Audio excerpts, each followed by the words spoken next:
नमस्कार, राशि मंथन में आपका स्वागत है।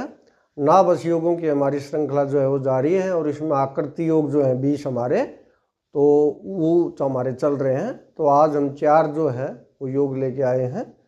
तो उसमें 4, एक तो है नौका योग, दूसरा है कूट योग, तीसरा है छत्र योग और चौथा है कार्मुक भी बोलते हैं, इसको धनुष योग भी बोलते हैं।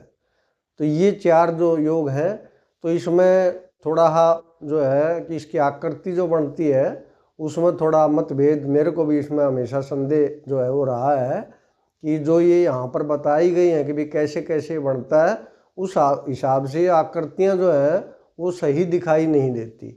लेकिन जो भी भाई हमारे सामने जो आए हैं हम तो उसी हिसाब से बताएंगे आपको। तो ये हमारा जो पहला योग है ये नौका योग है।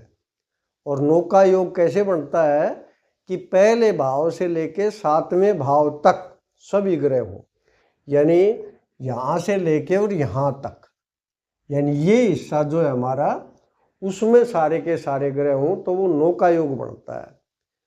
अब कूट योग जो है वो यहाँ से लेके और 10वें भाव तक, यानी 1 से लेके 7 तक केंद्र से स्टार्ट हो रहे हैं सारे के सारे, और 4 से लेके 10 तक ये हमारा कूट योग होगा।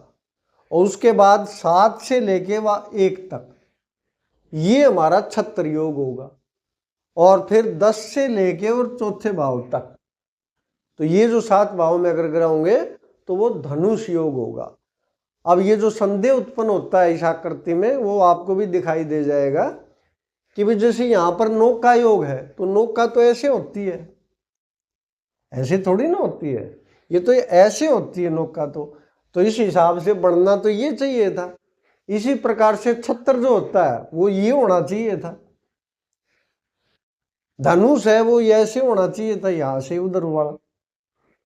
और इसी तरह कूट जो है होता है वो सिंह को बोलते हैं, कई है वैसे, ऊंची चोटी को भी जो है कूट बोलते हैं, लेकिन जैसे सिंह की आकृति है तो वो भी तो खड़ा होना चाहिए।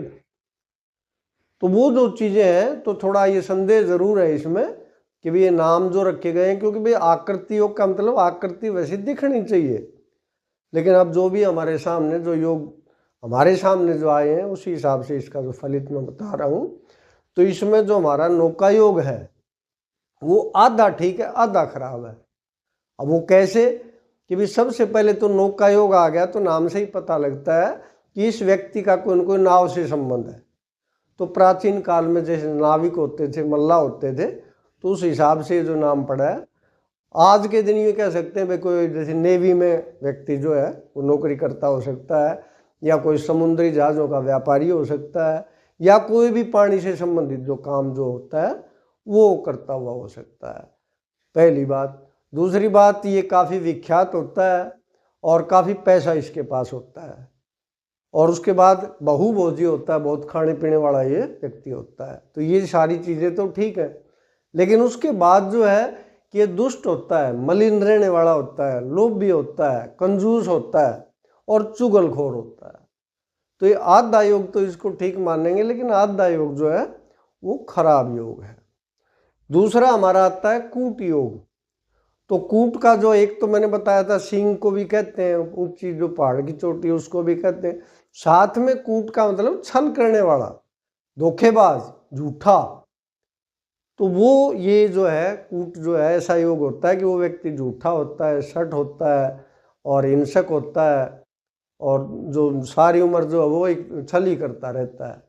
और दरिद्र तो फिर वो अपने आप होता ही होता है। और साथ में वनवासी होता है, ये इसमें विशेष लिखा गया है कि या तो जंगलों में या पहाड़ों में, यानी एक प्रकार से एकांतवास यूँ मान के चलो कि वो रहता है, क्योंकि आजकल वन वगैरह कहाँ है, तो वो अकेला रहना जो है वो पसंद करता है। तो ये योग खराब की श्रेणी में आता है। अब आते हैं हम छत्र योग। जैसा कि नाम से पता लगता है तो ये जरूर अच्छा योग होगा।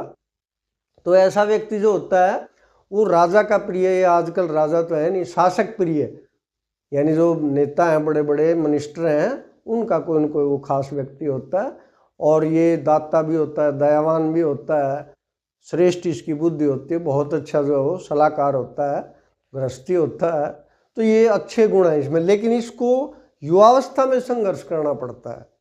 बचपन और बुढ़ापा तो इसका बहुत अच्छे जाते हैं, लेकिन युवावस्था में थोड़ा इसको कुछ दिक्कतें जो है या संघर्ष जो है वो थोड़ा बहुत करना पड़ता है। और आखिरी जो है हमारा धनुष योग, तो इसको भी अच्छा योग नहीं माना गया है। इसमें और कूट योग में लगभग एक जैसी चीज़ें लिखी गई हैं कि झूठा होता है, शठ होता है, पापी होता है और धोखेबाज होता है। और लेकिन इसमें एक चीज़ जो है वो अलग से लिखी गई है, वो है कि भाई ये युवावस्था में सुखी होता है। तो किसी न किसी कारण से, क्योंकि झूठा, चोर, ठग, ये सारी चीज़ें लिखी हुई हैं, तो हो सकता है भाई वो जो पैसा जो ठगी से या चोरी से कमाता है तो उसका आनंद लेता है वो युवावस्था में, तो इसको युवावस्था में तो सुखी माना गया है। बाकी जो है वो इसको ज़्यादा जो बचपन है या बुढ़ापा है उसमें सुखी नहीं माना गया है। तो ये हमारे जो हैं वो 4 योग हैं आज के लिए। अब हमारे इसमें नाभस योगों में 3 योग जो हैं वो बच गए, वो हम आगे लेके आएंगे। नमस्कार।